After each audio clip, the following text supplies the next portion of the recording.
ఎక్కడైనా ల్యాండ్ పై ఇన్వెస్ట్ చేయాలని అనుకుంటున్నారా? అయితే ఫ్యూచర్ సిటీలో ఇప్పుడే ల్యాండ్ పీస్ పెట్టుకోండి. పూర్తి వివరాలకు మాకు కాల్ చేయండి. H1B వీసాల మంజూరు విషయంలో అగ్రరాజ్యం అమెరికా మరో కొత్త మెలికని అమల్లోకి తీసుకొచ్చే ప్రయత్నాలు చేస్తున్నట్టుగా సమాచారం. అసలు ఏంటి ఆ మార్పు? ఒకవేళ ఆ మార్పు వస్తే భారతీయులపైన ఎలాంటి ప్రభావం ఉంటుంది? మరీ ముఖ్యంగా H1B వీసాలు ఒక విధంగా వర్క్ పర్మిట్లు అని చెప్పేటువంటి ఈ వీసాల విషయంలో అత్యధిక నియంత్రణ చేస్తే అత్యధికంగా నష్టపోయేది భారతీయులే అనేటువంటి ప్రచారం జోరుగా సాగుతుంది. దీనిపైన విశ్లేషణ చూద్దాం. మనతో పాటు యుఎస్ నుంచి లైవ్లో జాయిన్ అవుతున్నారు లా రీసెర్చర్ భూమిరెడ్డి సాయి శ్రీనివాస్. సాయి శ్రీనివాస్ గారు నమస్తే. నమస్తే సార్.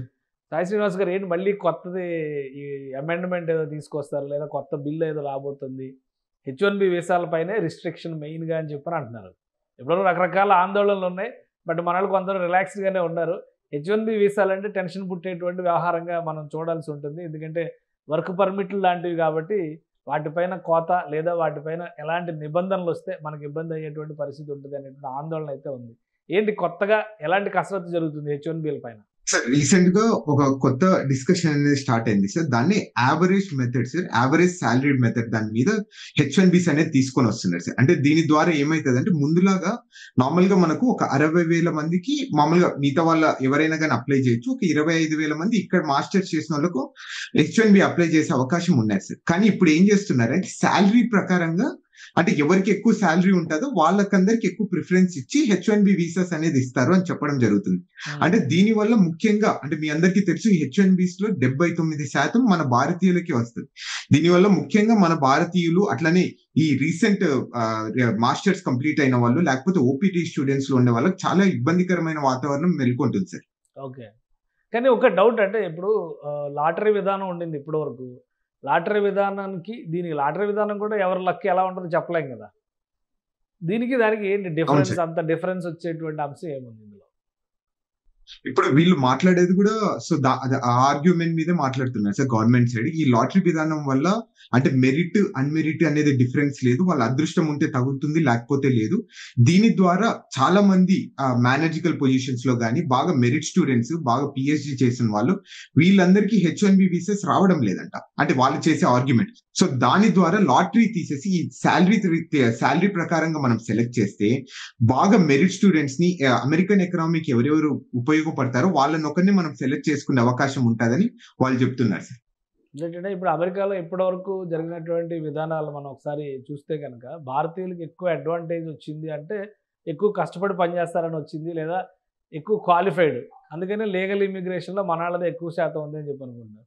ఇప్పుడు ఈ బీ అమెరికన్ బై అమెరికన్ ఇట్లాంటి నినాదాల్లో భాగంగానే ఈ H1B సంస్కరణలు కూడా వస్తే కనుక అక్కడ క్వాలిటీ స్టాఫ్ దొరికేటువంటి అవకాశం ఉంటుందా, లేదా కేవలం భారతీయులు టార్గెట్ చేయడం కోసమే ఇలాంటి కొత్త నిబంధనల గురించి ఆలోచిస్తున్నారని అనుకోవాలా? అంటే అలాంటి వీళ్ళు అంటే భారతీయులు ముఖ్యంగా అనేది అయితే ఎక్కడ లేదు సార్ మామూలుగా అంటే మనకు తెలిసినంత వరకు. సో కానీ వాళ్ళ మెయిన్ ఇంటెన్షన్ ఒకటే సార్. యూజువల్ గా వాళ్ళు మెరిట్ ఉండే వాళ్ళు మాకు అమెరికన్ ఎకనామీకి కావాలి, మిగతా వాళ్ళు మాకు అవసరం లేదు అని చెప్తున్నారు. అంటే ఇక్కడ ప్రాబ్లం ఎక్కడ వస్తుంది అంటే వేజ్ లెవెల్ ప్రకారం అంటే జీతం ఎవరికి ఎక్కువ వస్తుందో వాళ్ళందరినీ ఫస్ట్ మనం సెలెక్ట్ చేస్తాం అంటున్నారు సార్.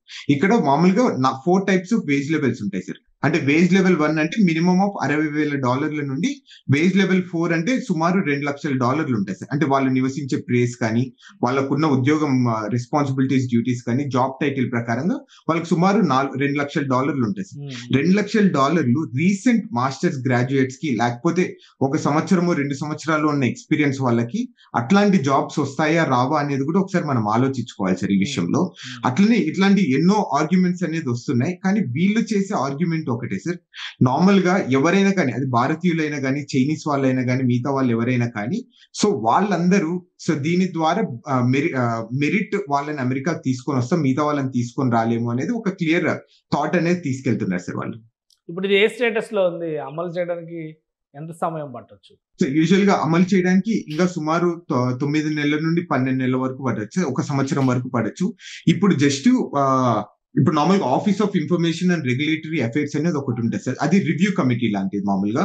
అంటే ఏదైనా చట్టం వచ్చినప్పుడు ఇక్కడ ఫస్ట్ వాళ్ళ దగ్గరికి వెళ్ళి వాళ్ళు రివ్యూ చేస్తారు. అంటే ఇది సో కాన్స్టిట్యూషన్ కి అడ్మినిస్ట్రేటివ్ ప్రాసెస్ కి అనుగుణంగా ఉందా లేదా అనేది వాళ్ళు తేల్చిన తర్వాత దాని తర్వాత ఒక 30 రోజులు టైం ఇస్తారు సార్ మన లాంటి వాళ్ళకి. అంటే పబ్లిక్ కి లేకపోతే యూనివర్సిటీస్ కి వీళ్ళందరికీ ఎవరెవరు ఎఫెక్ట్ అవుతారో వాళ్ళందరూ పబ్లిక్ ఒపీనియన్స్ ఇవ్వాలి.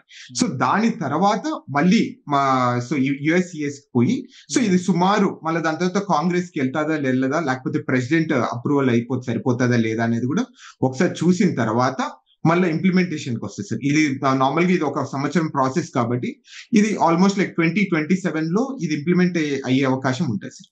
కానీ ఎగ్జిక్యూటివ్ ఆర్డర్స్ ఇచ్చి ఇమీడియట్ గా ఇంప్లిమెంటేషన్ అని చెప్పి అంటారు కదా, ఇలాంటి వ్యవహారాల్లో ఎగ్జిక్యూటివ్ ఆర్డర్స్ చెల్లుతాయా? అలానే ఆల్రెడీ ఇచ్చిన ఎగ్జిక్యూటివ్ ఆర్డర్స్ ని కూడా కోర్టులు పక్కన పెట్టేస్తున్నాయి, కొన్ని రాష్ట్రాలు పక్కన పెట్టేస్తున్నాయి. సో దీన్ని ఆ యాంగిల్లో చూస్తే దీని స్టేటస్ ఎలా ఉండొచ్చు? యూజువల్ గా అంటే నాకు తెలిసినంత వరకు దీనికి ఎగ్జిక్యూటివ్ ఆర్డర్ సరిపోతుందని నేను అయితే అనుకుంటున్నాను. ఇది ఆల్రెడీ 2020లో కూడా ఇలాంటిది ఒక చట్టాన్ని తీసుకొని వచ్చి ఎగ్జిక్యూటివ్ ఆర్డర్ ద్వారా తీసుకొని రావడం జరిగింది సార్.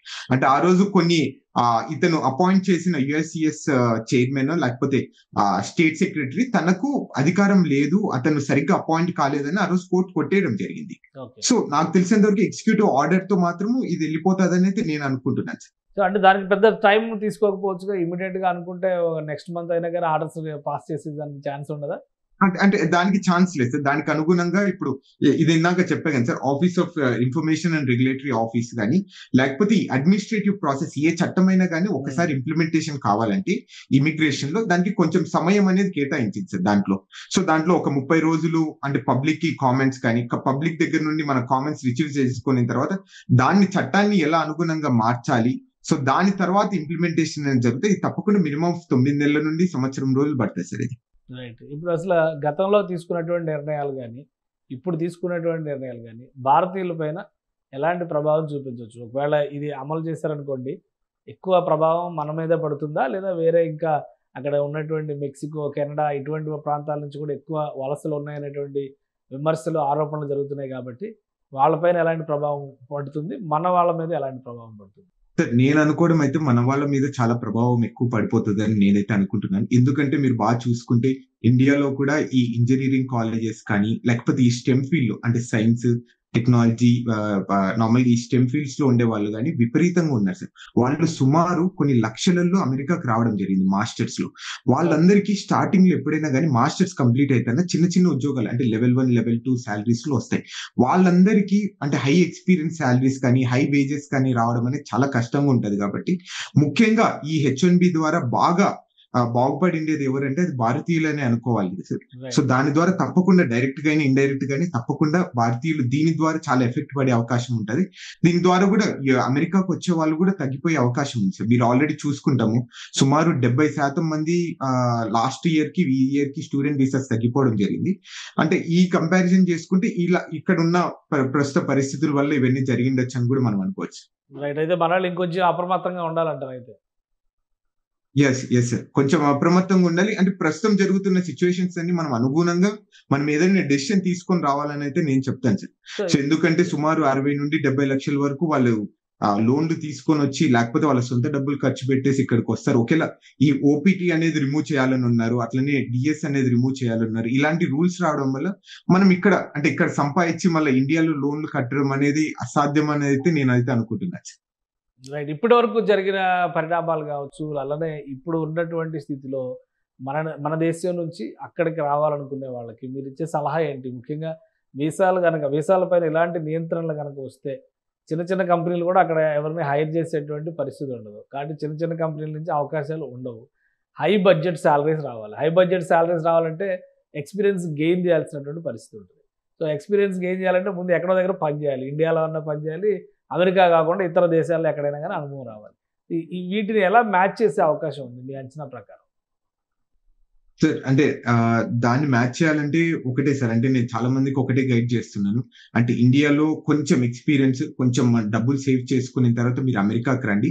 ఇక్కడ ఎంత అన్‌సర్టెనిటీ ఉన్నా మళ్ళా మనం బ్యాకెళ్ళి అక్కడ రివైవ్ అవ్వే అవకాశం ఉంటది. ఇక్కడ వచ్చిన ఎక్స్‌పీరియన్స్ కానీ, ఇక్కడ వచ్చిన ఎడ్యుకేషన్ క్వాలిఫికేషన్స్ ద్వారా ఏదైనా కానీ కొంచెం రీసెర్చ్ చేసి తప్పకుండా అంటే అందరితో చాలా మంది ఈ సోషల్ గ్రూప్స్ ఇవన్నీ ఉన్నాయి. వాళ్ళందరినీ కన్సల్ట్ అయ్యి ఇక్కడ ఉన్న ప్రస్తుత పరిస్థితులు కనుక్కొనిన తర్వాత మీరు ఏదైనా డెసిషన్ తీసుకొని ఇక్కడ రావాలే తప్ప, ఇప్పుడున్న పరిస్థితుల్లో మీరు హడావిడిగా ఏదో అమెరికాకి రావాలని అయితే వస్తే మాత్రం చాలా ఇబ్బంది ఫేస్ చేస్తున్నాం సార్. అట్లనే ఈవెన్ వీసాలు కూడా చాలా వరకు రిజెక్ట్ అవుతున్నాయి అంటున్నారు. అది ఎంతవరకు నిజమో మనం తెలుసుకోవాల్సింది. ఇప్పుడు ఈ కొత్త పాలసీ లేదా కొత్త విధానాన్ని కనుక అమల్లో తీసుకొస్తే ఆల్రెడీ ఎగ్జిస్టెడ్ వీసాస్ ఉన్న వాళ్ళకి కూడా ఏమన్నా ఇబ్బంది పడే అవకాశం ఉందా?